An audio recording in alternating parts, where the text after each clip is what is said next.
grande decisão, cobertura total, Fox Sports. Vamos conhecer quem vai para a Libertadores da América em 2019, o campeão da Copa do Brasil. Será o último ato. Somente um dos gigantes sairá de campo com a Copa do Brasil.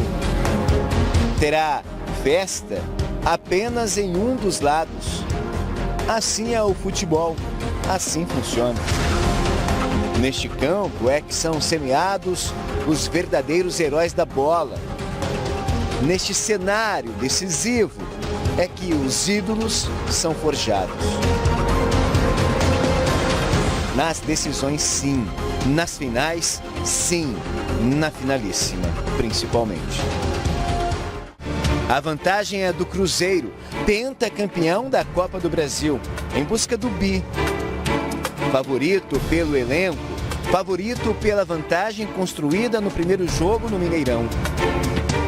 Com um empate, levanta a taça, leva 50 milhões de reais para BH. Ao Corinthians, resta o ataque, reverter a vantagem. O apoio da Fiel vai ser incondicional como sempre. Um 12º jogador que costuma transformar a arena num verdadeiro hospício. Vitória simples e a decisão vai para os pênaltis. Aí, tudo se tornará ainda mais imprevisível. 2 monstros estarão no gol e tudo pode acontecer quando Fábio e Cássio vão para uma disputa nos pênaltis. Na cabeça de cada torcedor já passa um filme. O grande barato do futebol é que o roteiro será escrito diante dos nossos olhos. E aqui, no Fox Sports, essa história será contada com aquela preocupação de sempre. Te levar para dentro do campo, te levar para dentro da Arena Corinthians. Você irá viver intensamente a grande final, a finalíssima da Copa do Brasil 2018. Afinal, você já sabe, mas não custa nada lembrar. Torcemos junto. É um grande jogo, é um clássico, decisão direto da Arena do Corinthians. Preto, bem-vindo, tudo bem, Quesada? Quesada. Leandro Quesada, comentarista Fox Sports, está aqui com a gente para começar a falar dessa decisão Corinthians e Cruzeiro. Que jogão! As duas equipes preparadas. Tenho 3 TVs em casa, as 3 estarão ligadas no Fox Sports. No mesmo jogo. No mesmo jogo, para não perder nada. Olha aqui, ó, imagens da Arena do Corinthians. Vai ser uma festa maravilhosa, como foi no Mineirão, não vai ser diferente na Arena do Corinthians. E clichê, que vence o melhor, né? Não só a vitória, né? O Corinthians vencendo por 1 gol de diferença leva a decisão para os pênaltis, né? Então a decisão para os pênaltis já é uma outra história, muda completamente depois o cenário, né? Quem foi melhor no jogo às vezes não pode não ir tão bem uma decisão por pênaltis. Mas Preto, você está achando que vai para pênaltis a decisão? Olha, tem uma grande chance, porque o Cruzeiro fez... Não, que tem uma grande chance, nós sabemos. A sua opinião se vai para pênalti. Por isso que eu disse, há uma grande chance na minha opinião, porque o placar que o Cruzeiro fez no Mineirão é muito possível que o Corinthians faça também na Arena Corinthians. Por mais que eu veja o Cruzeiro como favorito, não só pela vantagem que construiu no primeiro jogo, mas por ter um time mais qualificado também, o Corinthians pode fazer esse 1 gol, pode depois se segurar, se defender muito bem. Conseguiu vencer o Flamengo quando também tinha um time inferior. Com a força da torcida, o time se motiva muito. Então, para mim, o Cruzeiro é favorito para a conquista do título. Mas a gente não pode nunca descartar não só a garra e esse espírito de decisão que os jogadores do Corinthians têm de anos, de um DNA vitorioso que o Corinthians construiu nessa década, e também com a força da torcida na arquibancada. Pessoal, participa com a gente dando palpite, então, no programa de hoje, a partir de agora, aberto o nosso Twitter para o seu palpite e comentário sobre a decisão da Copa do Brasil. A hashtag Boa Tarde Fox. Tá na tela aí, para que você participe. Dentro desse exercício aí do Ribeirão, 1-0 Corinthians para ir para os pênaltis e ver o que acontece, o time do Corinthians tem que fazer algo que está tendo uma extrema dificuldade, né, Quesada? Que é fazer gol. Você sabe que se a gente comparar, Preto e Ribeirão, o trabalho do Loss com o trabalho do Jair, a defesa continua ruim, continua sofrendo muitos gols. São 9 gols sofridos em 9 jogos, dá uma média de 1 gol por partida. Isso é muito para um time competitivo e um time que toda hora que a gente fala que esse time é defensivo, ele tem um DNA defensivo e tal. O time que tem um DNA defensivo, ele não pode tomar 1 gol por partida, tem que tomar 0,30. Né? Ou seja, ele tem que tomar 1 gol a cada 3 jogos, aí você aplaude aqui. Então, quer dizer, esse time, ele é um pseudo time defensivo, porque a defesa não é lá grande coisa. Então, esse é um problema muito sério. Primeiro, o Corinthians vai ter que se preocupar em não tomar gol. E aí vem essa parte da ofensividade. O time está fazendo menos gols do que fazia a época do Loss. Quer dizer, os números realmente são terríveis. Você falou que quem vence o melhor? Que vença o melhor? Então é o Cruzeiro, né?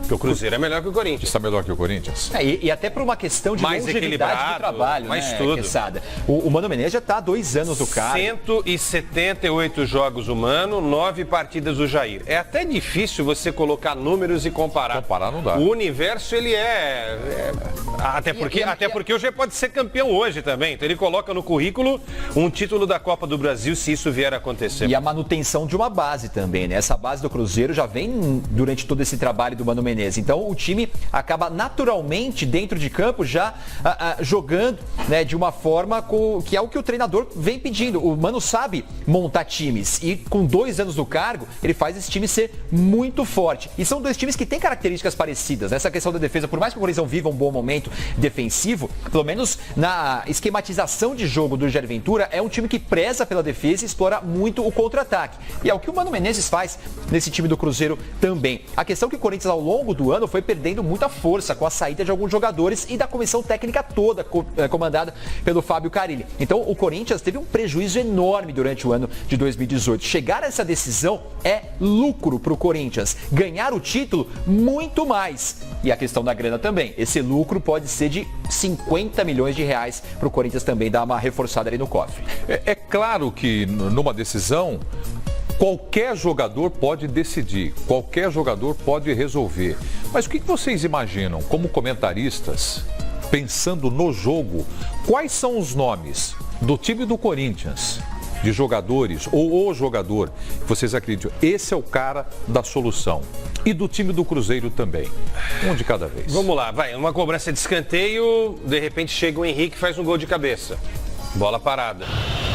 Uma jogada forte do Corinthians. É uma jogada que a gente tem que analisar com muita atenção. E o Cruzeiro também, porque ele está sofrendo gol nesse caso. Um contragolpe, de repente numa velocidade, se o Pedrinho iniciar o jogo ou entrar no segundo tempo. Uma jogada pela esquerda ou pela direita, usando o Romero, dependendo do lado que ele tiver. E o Jadson.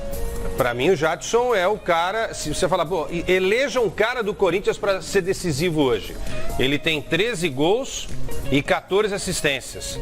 Então, um cara desse tem que ser respeitado, né? Inclusive, foi ele que ajudou diretamente o time a se classificar, passando pelo Flamengo na Arena Corinthians. Do lado do Cruzeiro, aí você multiplica isso por 3. Qualquer um pode definir. Um Rafinha na velocidade, se de repente entrar um Arrascaeta, um Thiago Neves que tem uma capacidade imensa de, em 10, 15 metros, se movimentar, sair da marcação e fazer o gol. Chegada, de repente... É o que eu tô vendo aqui, a jogada dele. É isso. De repente, a chegada de um dos laterais, é verdade que sem o Egídio perde bastante. O Egídio tem 9 assistências, Preto, para gols nessa temporada. Inclusive assistência para o gol do primeiro jogo. É o lateral que mais deu assistências no futebol brasileiro. O Cruzeiro perde uma enorme referência para o jogo de hoje. Tá aí. Olha, cruzamento do Egídio, e que hoje não joga. E quem fez o gol? Thiago. Thiago Neves. O Cruzeiro, ele tem mais jogadores que desequilibram uma partida do que o Corinthians. Se você pegar do meio campo para frente, você tem o Thiago Neves, o Robinho é um cara que cresce em momentos decisivos também, já mostrou isso em outros clubes por onde ele passou. Tem o Barcos, que é um centroavante oportunista, também com muita experiência. O Arrascaeta, se entrar também durante o jogo, ou se começar a partida, o que eu duvido, também é um jogador que numa jogada pode fazer algo diferente. Lucas Silva, que tem uma qualidade para chegar e chutar de média distância. O próprio Dedé, que não só defensivamente, mas ofensivamente, um jogador muito importante para esse time do Cruzeiro. Então, para mim, o Cruzeiro tem mais jogadores que podem desequilibrar uma partida do que o Corinthians. Aí eu destaco o Jadson, que na bola parada, num passe pode colocar um jogador na cara do gol. O Cássio lá atrás, que pode ser decisivo também. E aí eu colocaria o Pedrinho. O Pedrinho não é ainda uma confirmação para começar o jogo. Acredito que ele comece no banco de reservas, mas é um jogador que sempre que entra, mexe muito com a marcação adversária. Então, para mim, o Corinthians tem esses 3 nomes que podem desequilibrar um jogo numa jogada. O Cruzeiro, para mim, tem mais opções. Faltaram 3 nomes, Preto, só para completar. Os 2 goleiros, é óbvio, né? Chovendo molhado falar dos 2 goleiros. Não, e nós vamos falar já, porque tem inclusive uma reportagem especial para vocês falarem. É fundamental falar, mas assim, é evidente que eles serão, e não porque a gente fala dos 2 para os pênaltis, não. Eles podem ser fundamentais nos 90 minutos. O pênalti é uma outra história. Vamos pensar só nos 90 minutos. O pênalti é uma consequência. Disputar a final nos pênaltis é uma outra história.